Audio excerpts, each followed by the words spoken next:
Here's how I'd heal my OCD if I had to do it all over again. There are so many things that I would keep the same, but there are also so many things that I wish that I had known, that I wish that I had implemented that would have helped me so much if I had known them at the time. A little bit of background on me. I was diagnosed at 19 with obsessive compulsive disorder, but I've had symptoms for as long as I can remember. There is literally not a point in my life that I do not remember having OCD. When I was 19, I had to drop out of college and I entered a mental health hospital for a month. I did an outpatient program for a month and then inpatient for a month. Now, my OCD is in remission. To put it into perspective of where I was, it was at the point where I couldn't leave the house without having a panic attack. I could not walk, talk, breathe, blink, do literally anything without some sort of compulsion element added to it or some sort of intrusive thought. There was nothing I did. There was not a second in the day where my brain and my body was not overtaken by OCD. It felt like I had zero body autonomy, that I could not listen to myself. I had to listen to these thoughts. It was that bad. It's so hard to explain, but OCD is basically a disorder where our bodies react to thoughts like they're real, like somebody's actually telling you them, and your body truly just goes based on feeling. It goes based on your gut and your intuition, but the problem with OCD is that it fires off false intuition all the time. You don't get a break. For me anyway, I had no reprieve. OCD is ranked in the top 10 most debilitating disorders in the world, mental or physical. The stereotype is the most damaging thing you could possibly imagine for this disorder because so many more people have it than you think. I know social media is a blessing and a curse, but thank God for social media because so many people are getting diagnosed now. Social media with TikTok and all of those things, that was not a tool that I had back in the day that I wish that I did because you feel so much less alone. The first time I felt normal, and this is a joke I always make, was when I was in the hospital because I had people around me where I was like, oh my God, I'm not alone. These crazy, niche, really awful, horrific, intrusive thoughts, they're not my fault because I like these people and I think they're good people. And so I could see their agony in my, and I know this sounds weird, but like in myself, which gave me a lot more grace for myself. So that's actually something that I would keep the same, is surrounding yourself with people who also have OCD, whether that's online, support groups, or if you can in person, go to a meetup, go to a virtual meetup or something like that. Go to an OCD conference, anything. There's so much more support now for OCD, you guys. But sorry, now I'm at a point where my OCD is in remission. Yay. I still have OCD, but I don't meet any mental health requirements. Actually, I don't have any requirements to meet mental illness in general. Luckily, thank goodness. So to go from a point where every single thought action I had was dictated by OCD, I truly was as far gone as you could possibly go. I did not want to be here anymore. Okay. And I'll probably make another video on that, but it was the darkest one I think could possibly be. I didn't know the human body could get that low. The fact that I came back from it was, from what I've heard people telling me, it was almost borderline impossible, but I did it. So slay. But now I am an OCD advocate and I make a living doing, videos online and life coaching and confidence coaching and all of those things. I've moved different countries twice. I now live in London. I was in Dublin before that. I did a whole loop around the world, which was so fun, and it was solo. I've done so many solo trips. I've even gone on like group trips as well, which funny enough, group trips are a lot harder for me because I'm not, I wouldn't say I was like super social butterfly. OCD was a big struggle for me and it impacted my friendships, it impacted my relationships, and now I'm able to make friends and date and do all of these things so normally, which is amazing. The reason I'm telling you this is not to brag, but it's something that I wish somebody could have told me when I was at my worst, when I had OCD, because I had absolutely nobody to tell me that it got better, not even the therapist. Oh my goodness. But it's true. Literally not even the therapist told me that I could get rid of my OCD. They told me that they're going to help me learn to manage it, but I'll always have it. And to some extent, of course, that is true. But what they didn't tell me is that I could live a life better than so many people I know who have never struggled with mental illness.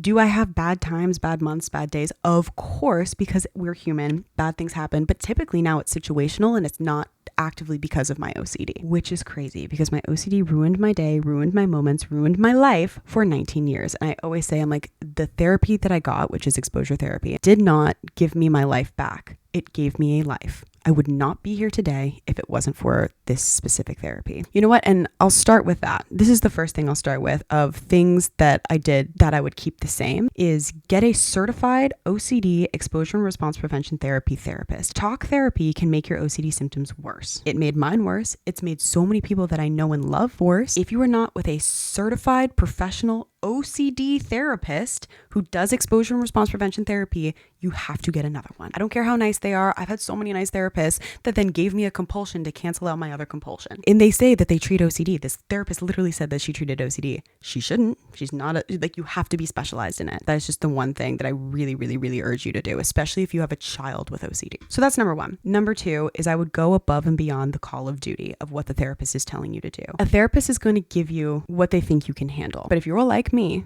if somebody tells me to do something, I feel like it's safe to do it. It's almost a reassurance for my OCD. It's like, okay, well, they told me to do it, so I can do it. So something I realized very quickly is to take it into my own hands. For example, in the hospital, we had dedicated exposure time. Everybody stopped doing their exposures outside of that time, except for me. I was told by two therapists that they had never seen anybody do what I did, especially at the place that I had been at. And this was a hospital a unit specifically dedicated for people with OCD that had been open for years and years and years. But it's because I didn't just do it during exposure time. I just can't express this enough. Think about therapy like it's a personal trainer. If you show up once a week to a personal trainer and then the rest of your week, which is 99.9% of your week, you don't do anything else, it's not going to work. A therapist can show you the path, but only you can walk down it. You can be in a ditch and somebody can throw you a ladder, but you have to climb up. It's going to take effort and it's going to be a minute, but you are going to have to do it yourself. Don't limit yourself. Just know, as scared as you are doing this exposure therapy, know it's for a purpose because you are going to be scared regardless. Just know that. If you are anything like I was, you are living in a state of constant terror, constant agony with no point. The only point is it getting worse. So you might as well be in pain with a purpose.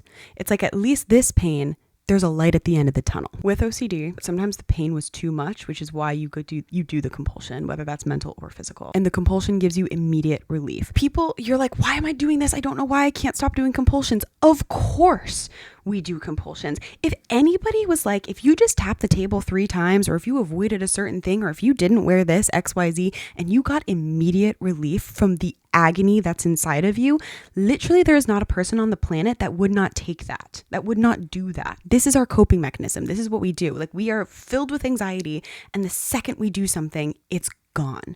Now, unfortunately, it's gone for 30 seconds, or sometimes if we're lucky, an hour or 2, or maybe more, who knows, depending on your OCD. I know mine didn't last very long. But then the thing is like in our brains, it creates the pathway that we were okay because we did the compulsion. So we have to do it again and again and again. Not that we were okay, even though we went without it. So the problem with OCD and why it can get so bad sometimes is that I call it the OCD bridge and the reality bridge.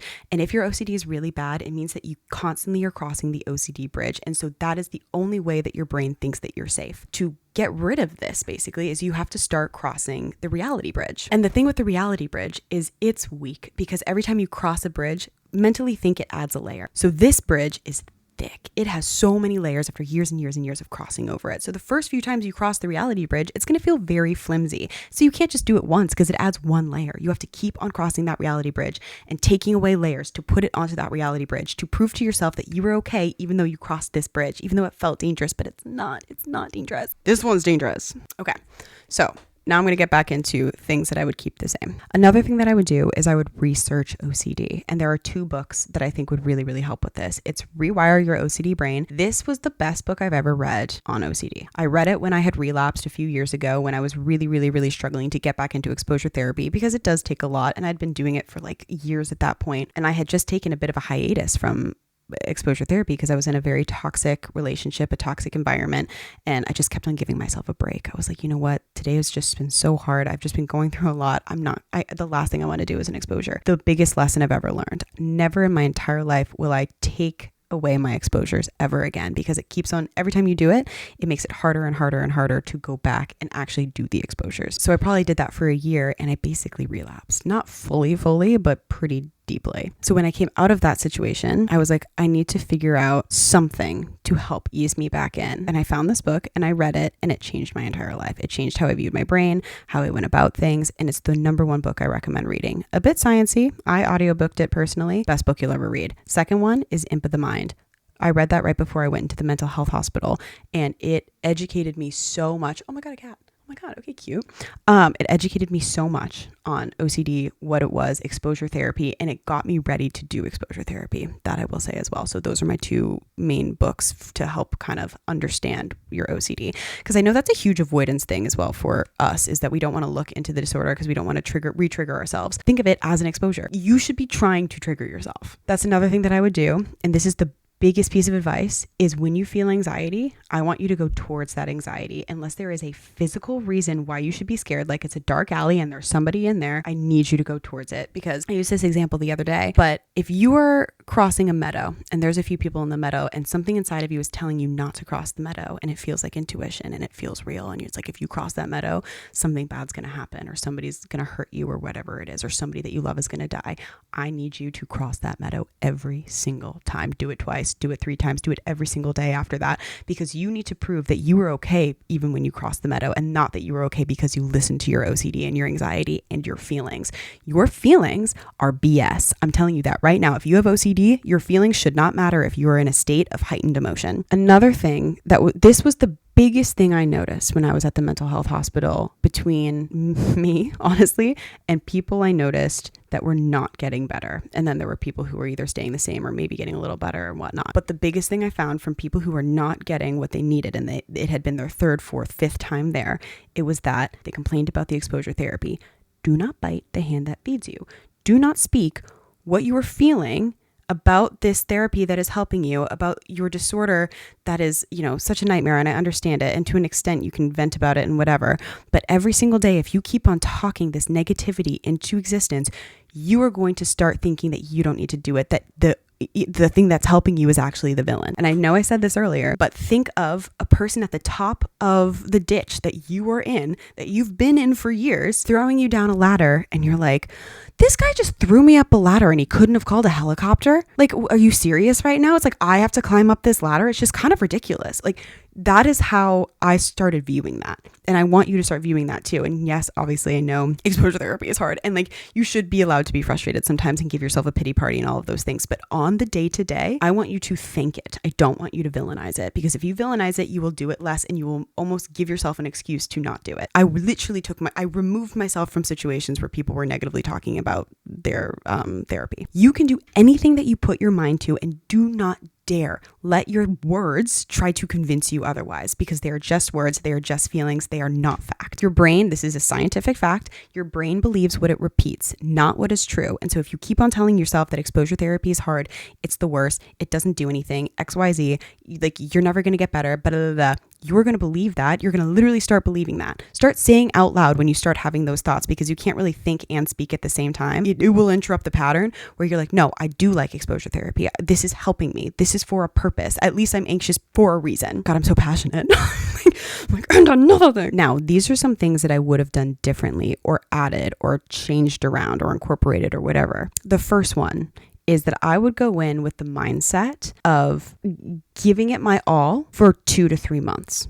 And if it doesn't work, then I'm giving myself permission to go back to whatever it was before. This keeps on falling down, so I'm moving it onto this thing. This is something that I think is so important, is that you have to give yourself an out. You have to say, if this doesn't work after I give everything I have into it, give yourself permission that you can go back to what you were doing before. If it doesn't work after 2-3 months, you are allowed to go back and do all of your compulsions, but you have to give everything, and you have to know that you gave everything in those first 2-3 months. It takes 28 days to build a habit. It does not take 28 days to undo OCD. Okay, it does take longer, but you will notice a difference in 28 days, let alone 2 months, let alone 3, if you give everything you got. And I promise you, you will not go back if you do it, but give yourself permission that you can go back, because it's scary sometimes. Do it with medication as well. This is my second thing, is that I wish that I had gone back on medication. I got on medication when I was at the hospital. I was on Abilify and I was on Prozac. I had a kind of bad reaction. It just numbed me a little bit too much. I went cold turkey because I'm an idiot. I crashed and burned, and I was too terrified to go back on it. And so flash forward 3 years later, I got to the point where my OCD was in remission, even though I wasn't on medication. So I worked my butt off to get there, but it took so much more out of me than it needed to. And then when I was going through a really hard time, when I was in that toxic relationship, I was like, you know what? A lot of things happened. I'm like, my grandfather died, something traumatic happened, and I was in this horrible relationship. And I was like, I need to be medicated. Somebody sedate me. I'm like, what is this? So I got back on medication, and I'm like, I'm only going to do this for 2-3 months. that promise to myself, and I was on it for 4.5 years, and now I'm back on it. A whole other story, but I went off it last year. Wasn't going to do that again. It just helps me so much. I'm going to do a whole video on medication, I think, because it's a game changer. But long story short, I wish that I had kept on trying different things to see what would have worked for me. Just because the first time didn't work, or the second time, or the third, does not mean that the fourth won't work, or the fifth, or the sixth. Like, you have to just keep on trying. If you have that ability, keep on trying. There's just such a stigma on meds, but truly I can't even get into that in this video. That's a whole other video. One thing I would not do for sure is I wouldn't date for 1 to 2 years. I really wouldn't. I would focus on myself. I went on a few dates. I actually went on a date literally 2 weeks after the mental hospital, which was insane on my behalf, but I just was not in a good headspace, and that is not something, because I was viewing it as an exposure, because you just put yourself in situations that you might not want to be in later on. And then second, and this is probably the biggest one, is I would not drink or party or anything for, once again, at least 1 to 2 years until I got exposure therapy under my belt. OCD, for me anyway, I have OCD, anxiety, processing disorder, and I'm getting tested for autism currently. But I have a very severe addictive personality. There is not a thing that I have tried that I have not had an issue with. And luckily I haven't tried any hard drugs. And I've never really talked about this, but I did have a bit of a drinking issue. Like, I was drinking alone a lot. I had a very severe binge drinking issue when I went back to college, because I wasn't ready to go back to college when I went back to college. And it was a struggle for a little bit. And to this day, every once in a while, I've abused it, and I wish I didn't. And I've done a lot of work to be able to drink normally, and I do now. But when I'm in a bad space, I avoid it at all costs, because I've noticed that I'm prone to abusing it. If you have that, I typically recommend just staying away from all substances.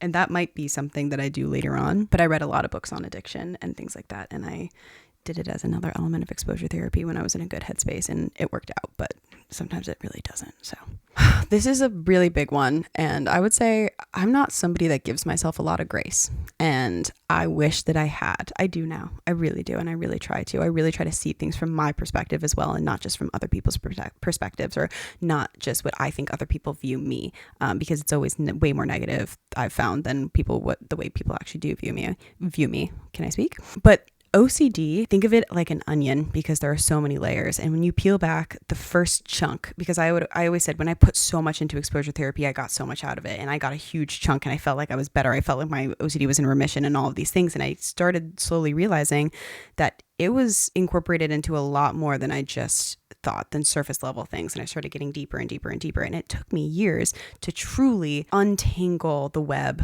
that was OCD. And I didn't give myself a lot of grace.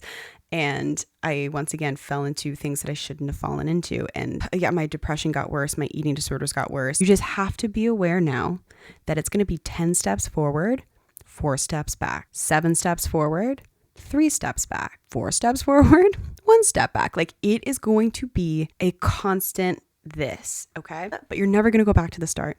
I promise you, because this is knowledge.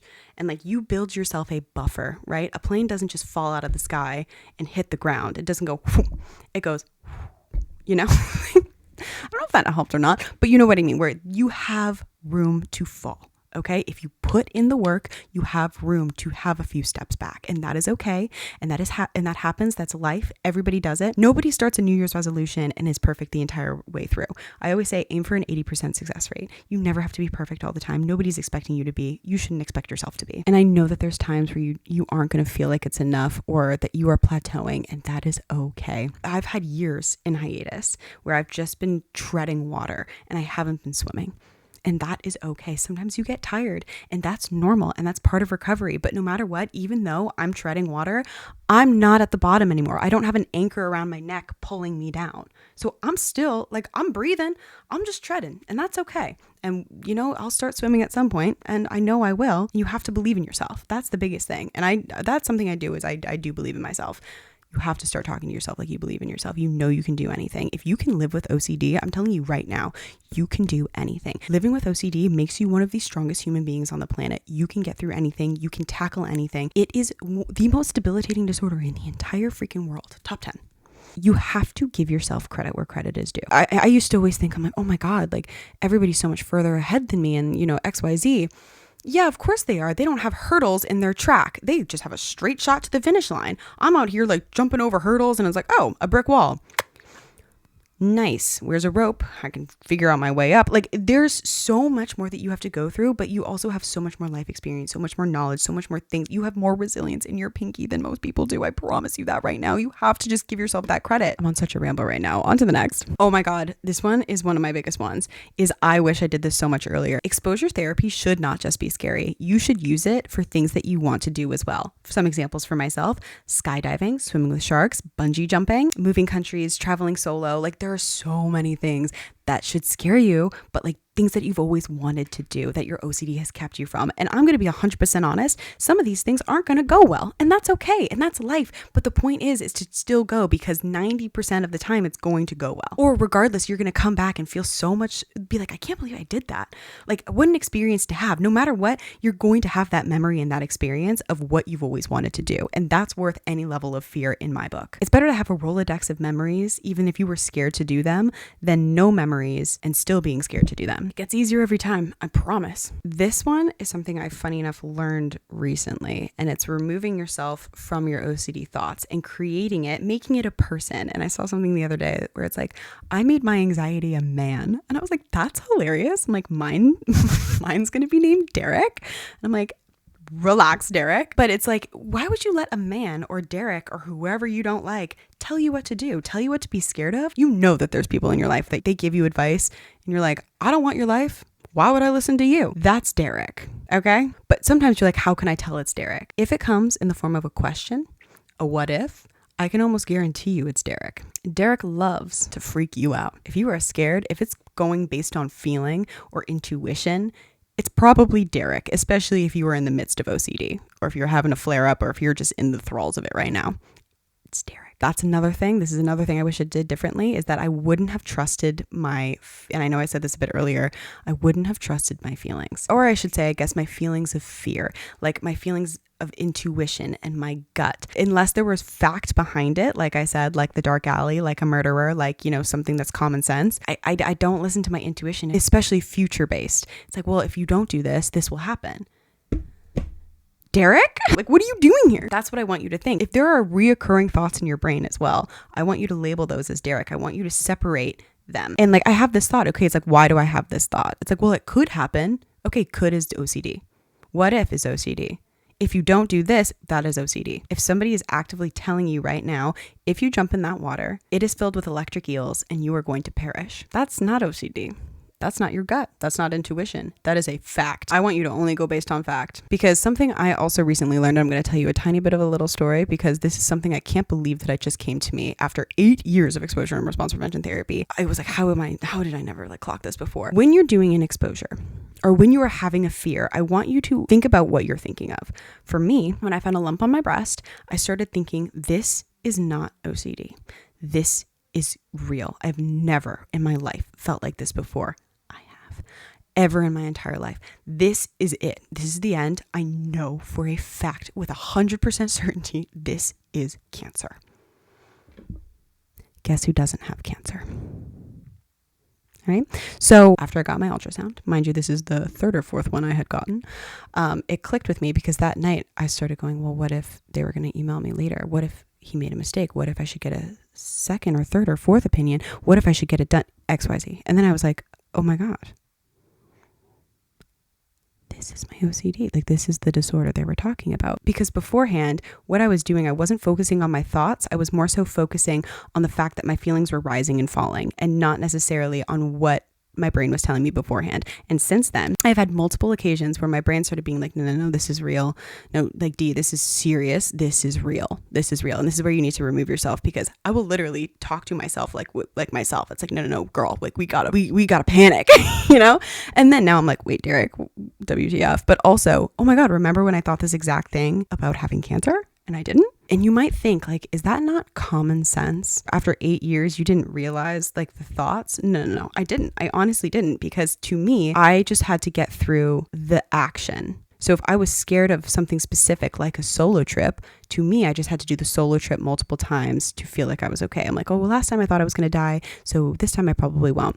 No, but anytime anything new came up, then I was like, okay, I just have to get through this and know I'm okay to be able to look back at this specific moment and know I was okay. And now when I have the thoughts, I'm like, wait, I had this thought, even though this is a new experience, I had this exact OCD thought when I thought I had cancer. So that's how I was differentiating the two. I looked at it via action instead of via thought and feeling. And now I combine the two, which has truly helped me so much even in the last few months to progress. Obviously, I'm doing fantastic with my OCD, but like you can always do better.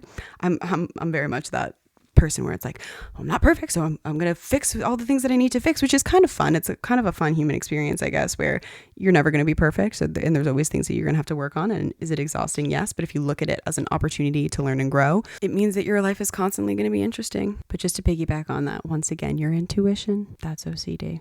Until proven otherwise, I am just now, 8 years later, starting to trust my intuition. And it's typically with people, and it's definitely not with things of like, oh, you probably shouldn't do that. I'm gonna do it then. That means I'm gonna do it. If that's something I'm like, if I have a thought that's like, you are not allowed to do that, guess what I'm doing? A little troublemaker. It's so funny though, because that's always been me when I was younger. If somebody told me I couldn't do something, I'm like, oh, guess who's doing it? But I never did that to myself. I would always boss myself around and I would listen. I don't need to listen to myself. I can do whatever I want to do. Just think about it in the way that you need to earn your own trust back because you have been lying to yourself for years and years and years. Think of Derek like a toxic boy, a toxic relationship. Don't let him back in so easily. Question him. Be like, no, you're asking me to question this. I'm going to question you. What's your evidence? Because I have evidence over here. If you bring none to the table, you're dismissed, sir. I said this in a video that I did with NoCD the other day as well, but OCD loves to come to a crime scene that's a robbery, okay? They walk in, they're like, oh my God, a robbery. And then they're like, you know what else is a crime? Murder. What if this is a murder? What if this isn't a robbery? What if there's a body somewhere? We should probably like focus on finding the body. And everyone's like, but there's a robbery. Why would you look for a body when there's a robbery? A robbery is still a big deal, but it's like, no, it could be worse though. It could be worse if it's a murder. So I'm going to search for the murderer. You guys can focus on the robbery, but I'm going to focus on the murder. It's like, well, you're the lead on this case. So we have to do what you tell us to do. So I guess we're going to look for a murderer that doesn't exist over the robber that is currently on the loose. Think about that. Okay. It likes to make mountains out of molehills. Focus on the facts at hand. Look for the robber. Don't look for the murderer. I feel like I just went on such a rant there, but these are just some of the things that have really, really helped me not only differentiate between OCD and a real problem, but also that helped me help myself, because sometimes the only person that can help yourself is you. Once again, I know I said this before, that people can guide you, people can be there to support you, but it doesn't matter if you don't support yourself, you don't believe in yourself, you don't love yourself, and you don't have to like yourself to love yourself. Okay. There's so many times where I don't like people I love, but I always, always, always will love them. And so you need to start loving yourself and doing things for you and doing things for yourself that you know other people who love you would do for you. Or if on the off chance you don't have anybody that you feel loves you, treat yourself the way that you wish that somebody who loved you did. Because I know OCD can sometimes make us feel like we are so on our own and so isolated and so ostracized and nobody understands us and there's no one like me and I should just, lock myself away forever and self-isolate.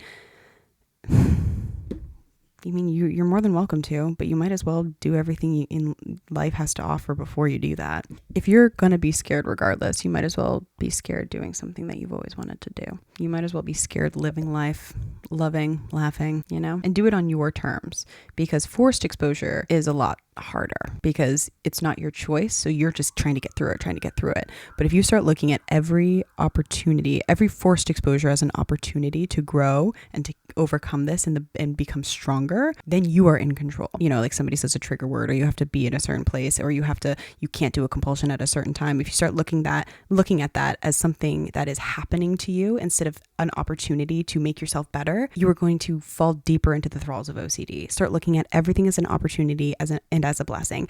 If you are getting anxious, if you are doing anything, that it means that you are outside of your comfort zone, and that is where you need to be. Thank you guys so much for watching. I hope that this wasn't too all over the place, but as you can tell, some OCD is something I'm pretty passionate about, and I'll definitely be making a lot more videos of it. And if you have any questions or things that you want to know or things that have helped you, definitely let me know, because I absolutely love hearing other people's ways that they cope with the disorder that they have, or that we have, I should say. But anyway, thank you guys so much for watching. I hope you have a fantastic day.